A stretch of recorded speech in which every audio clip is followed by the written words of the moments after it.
आज हम कक्षा 11वीं के मनोविज्ञान विषय के अध्याय 7 मानव स्मृति का स्वरूप क्या है, मानव स्मृति की अवस्थाएं क्या हैं तथा मानव स्मृति के प्रकार क्या हैं, इसके बारे में आज हम एक विस्तार से चर्चा करेंगे। सबसे पहले है इसमें स्मृति का स्वरूप, नेचर ऑफ मेमोरी। स्मृति वास्तव में मनुष्य की एक अत्यंत रोचक किंतु घटना जटिल शक्ति है। हमारे अंतर्वैयक्तिक संबंधों को बनाए रखने में, समस्याओं का समाधान करने में तथा निर्णय लेने में स्मृति हमारी सहायता करती है। स्मृति निष्क्रिय यानी एक पैसिव एक्टिविटी नहीं है, बल्कि यह एक सक्रिय एक्टिव प्रक्रिया है। यह एक रचनात्मक कंस्ट्रक्टिव प्रक्रिया है। स्मृति किसी सूचना को एक समय तक धारित यानी रिटेन करना, उसको अपनी स्मृति में रखना तथा उसका प्रत्याह्वान रिकॉलिंग करना, यानी आवश्यकता पड़े तो हम उसको रिकॉल कर सकें। स्मृति प्रक्रिया की 3 स्वतंत्र या इंडिपेंडेंट परंतु अंतः संबंधित इंटर रिलेटेड अवस्थाएं हैं, यानी तीनों अवस्थाएं एक दूसरे के साथ संबंधित हैं। इसमें सबसे पहला आता है कूट संकेतन, जिसको हम एनकोडिंग कहते हैं। ये सबसे पहली एनकोडिंग क्रिया है। कूट संकेतन वह प्रक्रिया है जिसके द्वारा सूचना स्मृति तंत्र में पहली बार पंजीकृत की जाती है ताकि इसका पुनः उपयोग किया जा सके, यानी ये हमारी स्मृति तंत्र का भाग बन जाती है। हमारी ज्ञानेंद्रियां बाह्य उद्दीपकों एक्सटर्नल स्टिमुलाई को ग्रहण करती हैं तथा इन्हें तंत्रिका आवेग न्यूरल इम्पल्सिस द्वारा मस्तिष्क के विभिन्न क्षेत्रों में पुनः प्रक्रमण प्रोसेसिंग के लिए ग्रहण किया जाता है। कूट संकेतन को इस प्रकार से प्रस्तुत किया जाता है कि उसका पुनः प्रक्रमण प्रोसेस फर्दर किया जा सके। दूसरी अवस्था आती है इसमें भंडारण यानी स्टोरेज। सूचना जिसका कूट संकेतन एनकोडिंग किया गया, यानी जो सूचना हमारे स्मृति तंत्र का भाग बन गई, उसका भंडारण भी आवश्यक है ताकि उस सूचना का बाद में उपयोग किया जा सके, आवश्यकता पड़ने पर हम उसको रिकॉल कर सकें। भंडारण वह प्रक्रिया है जिसके द्वारा सूचना कुछ समय सीमा तक धारण की जाती है, कुछ समय तक ये रहती है। तीसरा आता है हमारे पास की अवस्था पुनरुद्धार, जिसको रिट्रीवल। भंडारित सूचना को आवश्यकतानुसार पुनः दोबारा चेतना या कॉन्शियस माइंड में लाने की प्रक्रिया को पुनरुद्धार रिट्रीवल कहा जाता है। समस्या समाधान तथा निर्णय यानी डिसीजन टेकिंग के लिए संचित सूचना का पुनरुद्धार रिट्रीवल आवश्यक है। हम किसी सूचना का पुनः स्मरण क्यों नहीं कर पाते, इसका एक कारण है उस सूचना का कूट संकेतन यानी एनकोडिंग ठीक प्रकार से नहीं होता या भंडारण कमज़ोर होता है, यानी उसकी स्टोरेज ठीक नहीं हो पाती है। सूचना प्रक्रमण उपागम। सबसे पहला इसमें आता है अवस्था मॉडल यानी इंफॉर्मेशन प्रोसेसिंग अप्रोच, जिसको द स्टेज मॉडल भी कहा जाता है। प्रारंभ में ऐसा मानना था कि स्मृति एक बृहद भंडार की तरह है, बहुत बड़े भंडार की तरह है। आवश्यकता पड़ने पर किसी भी सूचना को वहाँ से निकालकर उस सूचना का उपयोग किया जा सकता है, परंतु 1968 में मनोवैज्ञानिक एटकिंसन एवं शिफ्रिन ने स्मृति का प्रथम मॉडल प्रस्तुत किया जिसे अवस्था मॉडल या स्टेज मॉडल कहा जाता है। इस मॉडल के अनुसार जिस प्रकार कंप्यूटर सूचनाओं का पंजीकरण यानी रजिस्ट्रेशन करता है, भंडारण करता है, उन सूचनाओं को अपने पास रखता है तथा कार्यक्रम आदेश के आधार पर उसमें फेरबदल करता है यानी कि सूचनाओं की मैनिपुलेशन की जाती है, उसी प्रकार मनुष्य भी सूचना को पंजीकृत करता है, संचित करता है तथा आवश्यकतानुसार संचित सूचना में फेरबदल करता है। स्मृति तंत्र संवेदी, अल्पकालिक एवं दीर्घकालिक स्मृतियाँ। मेमोरी सिस्टम में क्या है? Sensory number 1, short term memory number 2 and long term memories number 3। सबसे पहला हमारे पास आता है संवेदी स्मृति यानी सेंसरी मेमोरी। कोई भी नई सूचना पहले संवेदी स्मृति में आती है। आप इसको समझिए, जब भी हमें कोई सूचना मिलती है या हमें कोई मैटर मिलता है तो सबसे पहले हमारी ज्ञानेंद्रियां ही उसको ग्राही करती हैं और उसके बाद वो हमारे कुछ समय के लिए स्मृति का भाग बन जाती हैं। संवेदी स्मृति अति छोटी अवधि के लिए होती है यानी कम समय के लिए होती है, लगभग 1 सेकंड से भी कम अवधि के लिए। यह एक ऐसा स्मृति तंत्र है जो प्रत्येक संवेदना को परिशुद्धता यानी एक्यूरेसी के साथ एक्यूरेसी से ग्रहण करता है। दूसरे प्रकार की स्मृति जिसे हम अल्पकालिक स्मृति या शॉर्ट टर्म मेमोरी कहते हैं, हम उन सभी सूचनाओं पर ध्यान नहीं देते जो हमारे संवेदी ग्राहकों यानी सेंसेस को प्रभावित करती हैं। बहुत सारी सूचनाएं हमारे जो सेंस ऑर्गन्स हैं वो रिसीव करते हैं, उनको मिलती हैं वातावरण से, लेकिन सभी पर ध्यान नहीं दिया जाता। जिन सूचनाओं पर हम ध्यान देते हैं वे हमारी द्वितीय स्मृति भंडार सेकंड मेमोरी स्टोर में प्रवेश करती हैं, यानी जिन संवेगों पर हम ध्यान देते हैं जिसे अल्पकालिक स्मृति कहा जाता है। अल्पकालिक स्मृति की अवधि 30 सेकंड से भी कम होती है। तीसरी प्रकार की स्मृति जिसे हम दीर्घकालिक स्मृति या लॉन्ग टर्म मेमोरी कहते हैं। जैसा कि नाम बताता है दीर्घकालिक, इसका मतलब है कि ये लंबे समय तक चलने वाली स्मृति है। किसी भी घटना को हम जीवन के बहुत लंबे समय तक उसको याद करते हैं, यानी वो हमारी स्मृति तंत्र में रहती है। यह स्मृति एक ऐसा स्थायी भंडार है, ये वर्ड बड़ा इम्पॉर्टेंट है, स्थायी भंडार है जहाँ नई या पुरानी सूचनाएं सभी संचित होती हैं। कोई सूचना एक बार दीर्घकालिक स्मृति के भंडार में चली जाती है तो हम उसे कभी भी नहीं भूलते, क्योंकि यह शब्दीय कूट संकेतन यानी वर्ड्स की फॉर्म में होती है, encoded semantically in terms of meaning द्वारा संग्रहित या स्टोर की जाती है। यदि किसी सूचना को भूलते हैं तो यह पुनरुद्धार रिट्रीवल की विफलता के कारण होती है। सूचना एक भंडार से दूसरे भंडार तक कैसे पहुंचती है और किस तंत्र के द्वारा वह एक विशिष्ट स्मृति भंडार में संग्रहित होती है।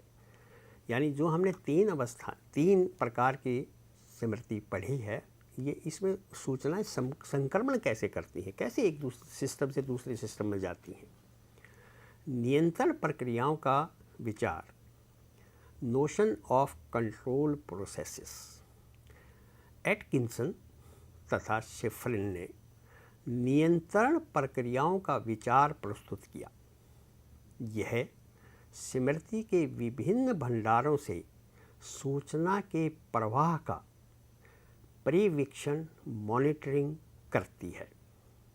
केवल वे ही सूचना जिस पर ध्यान दिया जाता है हमारे संवेदी ग्राहकों द्वारा, सेंसरी ऑर्गन्स द्वारा, अल्पकालिक स्मृति शॉर्ट मेमोरी में प्रवेश करती है।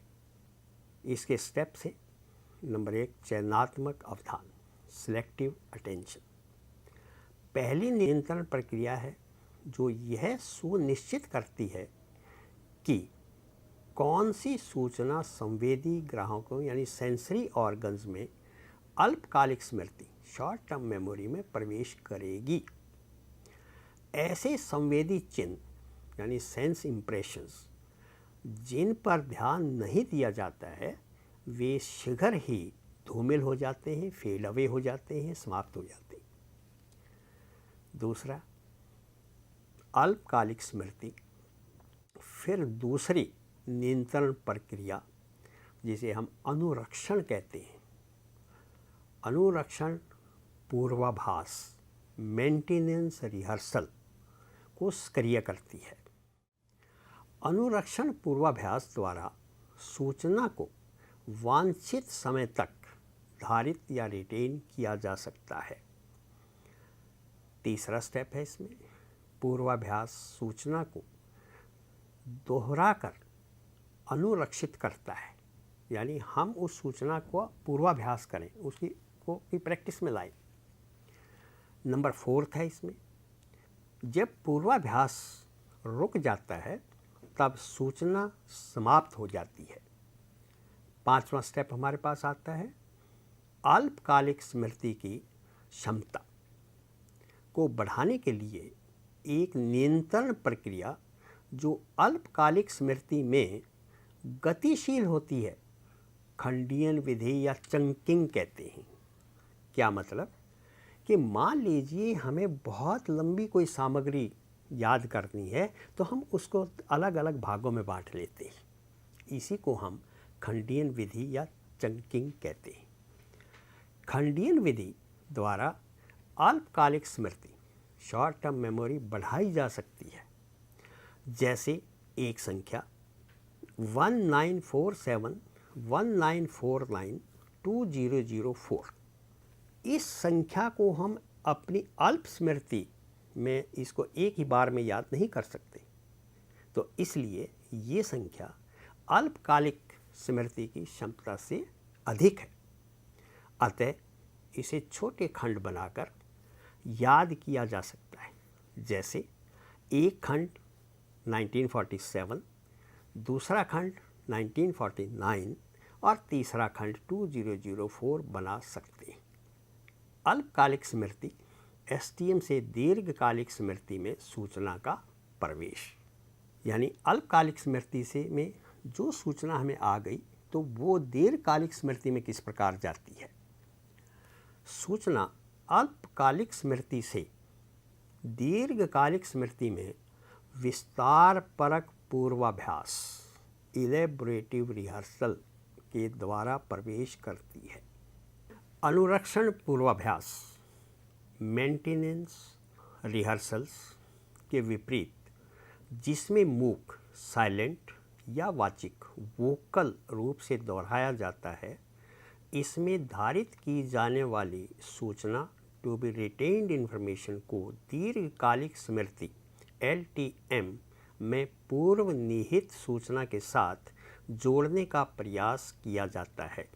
विस्तार परक पूर्वाभ्यास में सूचना को विभिन्न संभावित तरीकों से संगठित किया जाता है। सूचना को समान स्मृतियों से जोड़ा जा सकता है या कोई मानसिक प्रतिमा बनाई जा सकती है।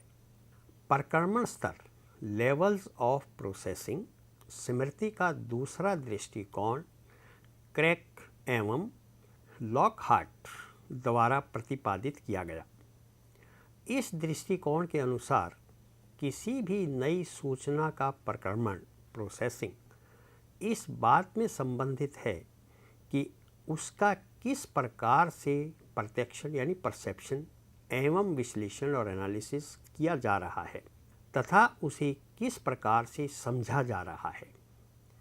प्रक्रमण स्तर पर भी सुनिश्चित करता है कि किस सीमा तक सूचना धारित यानी रिटेन की जाएगी।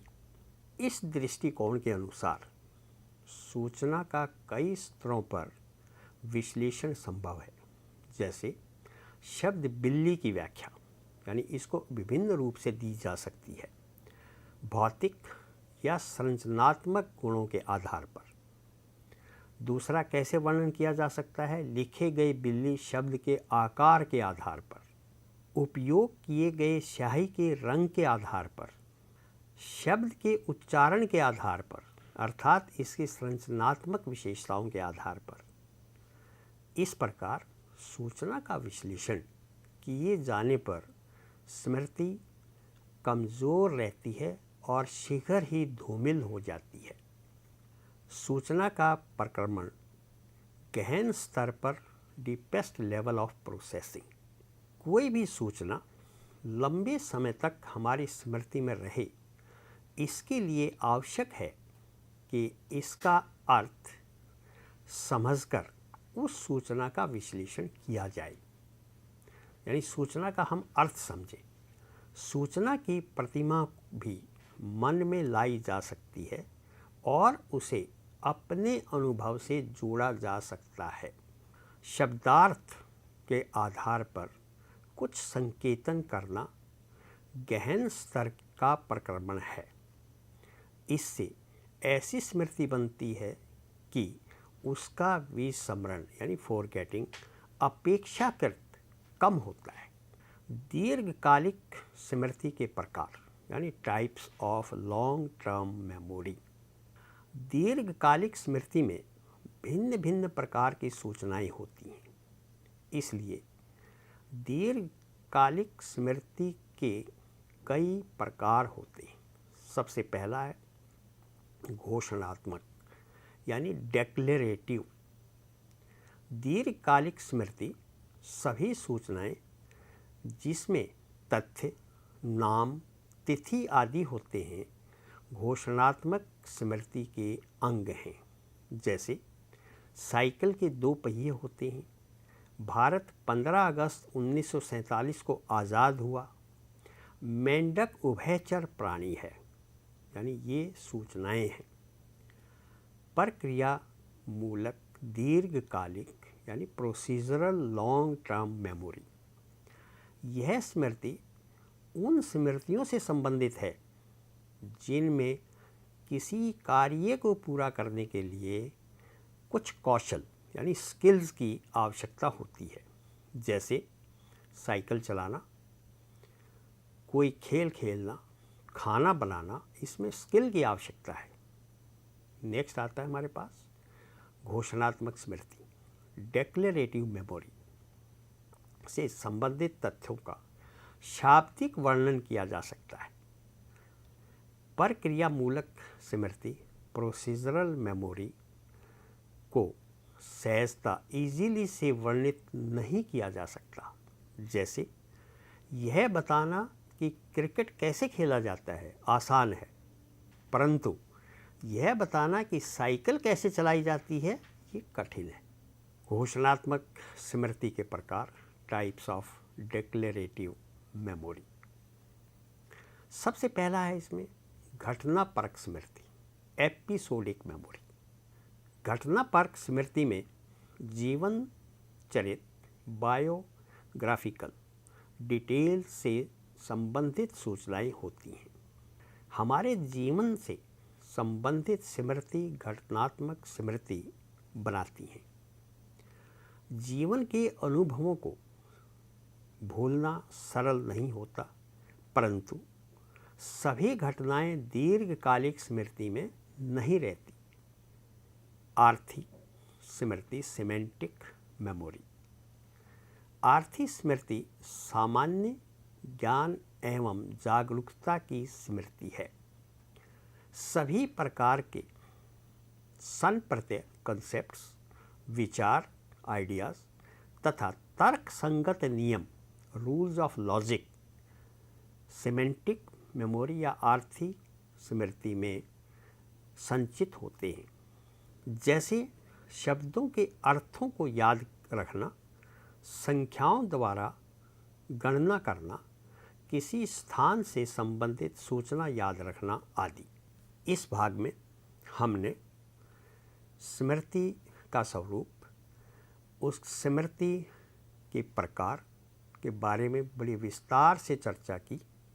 मुझे आशा है कि आपको ये समझ आई होगी और आप इसके द्वारा ज़रूर लाभान्वित होंगे।